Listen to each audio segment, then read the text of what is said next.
আমাদের ১লা জুলাই থেকে ৩০ জুলাই পর্যন্ত আমাদের সারা বাংলাদেশ ব্যাপী আমাদের ৬৪টা জেলায় জুলাই পদযাত্রা হবে। আমরা এই পদযাত্রার নাম দিয়েছি দেশ গড়তে জুলাই পদযাত্রা। আমরা জুলাই গণঅভ্যুত্থান উপলক্ষে জাতীয় নাগরিক পার্টি যে কর্মসূচিগুলো কথা চিন্তা করেছি তা আমি উল্লেখ করছি। আমাদের ১লা জুলাই থেকে ৩০ জুলাই পর্যন্ত আমাদের সারা বাংলাদেশ ব্যাপী আমাদের ৬৪টা জেলায় জুলাই পদযাত্রা হবে। আমরা এই পদযাত্রার নাম দিয়েছি দেশ গড়তে জুলাই পদযাত্রা।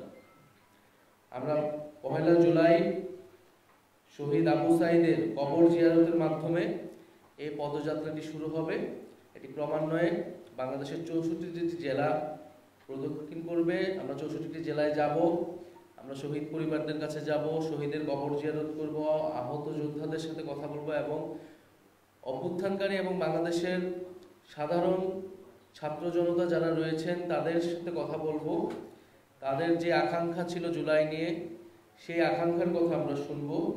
ফলে মানুষের কাছে যেতে এবং জুলাইকে মানুষের কাছে গিয়ে সাধারণ মানুষের সাথে মিলে স্মরণ করতেই এই কর্মসূচিটি।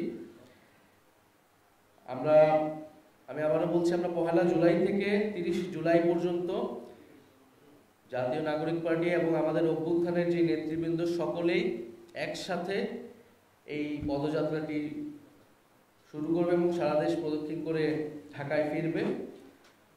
ফলে আমরা এই জুলাই গণঅভ্যুত্থানের পরে যে আকাঙ্ক্ষা নিয়ে আমরা বলেছিলাম নতুন বাংলাদেশ, বাংলাদেশ 2.0, আমরা মনে করি সেই বাংলাদেশ বিনির্মাণের কাজ, রাষ্ট্র পুনর্গঠনের কাজটি এখনো চলমান।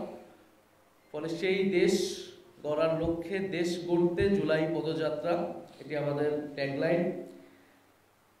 এর মধ্যে আমরা ১৬ই জুলাই যেদিন শহীদ আবু সাঈদ শহীদ হন, এই জুলাই গণঅভ্যুত্থানের প্রথম শহীদ, এবং তার শহীদ হওয়ার মধ্য দিয়েই আমাদের যে জুলাই গণঅভ্যুত্থান শহীদের যে মিছিল, সেই মিছিলটি আসলে শুরু হয়েছে। ফলে সেই দিনকে আমরা বৈষম্য বিরোধী শহীদ দিবস হিসেবে পালন করব এবং সারা দেশে শহীদদের জন্য দোয়া মাহফিল এবং স্মরণসভা অনুষ্ঠিত হবে। বৈষম্য বিরোধী শহীদ দিবস ১৬ই জুলাই।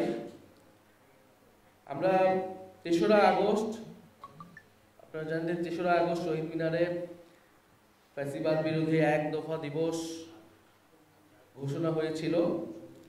আমরা এই বছর ৩রা আগস্ট শহীদ মিনারে ছাত্র জনতার জুলাই ঘোষণাপত্র ইশতেহার পাঠ কর্মসূচি অনুষ্ঠিত হবে।